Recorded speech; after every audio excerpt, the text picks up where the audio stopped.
আলাইকুম, আমার নাম জাহির। আমি প্রথম শ্রেণীতে পড়ি। আজকে আমি একটি গল্প বলবো, পিঁপড়ে ও ঘুঘু। পিঁপড়ে খুব পিপাসা পেল। নদীতে ছিল অনেক ঢেউ। পিঁপড়ে পানিতে ভেসে গেল। গাছের ডালে একটি ঘুঘু বসেছিল। পাতা ফেলে এলো পিঁপড়ের সামনে।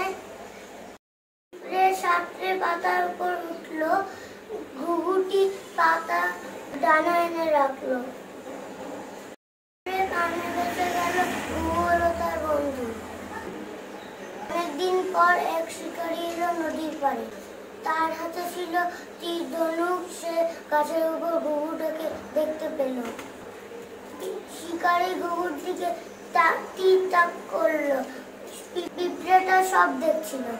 অমনি সে শিকারীর পায়ে কামড় দিল। শিকারীর তীর নড়ে গেল।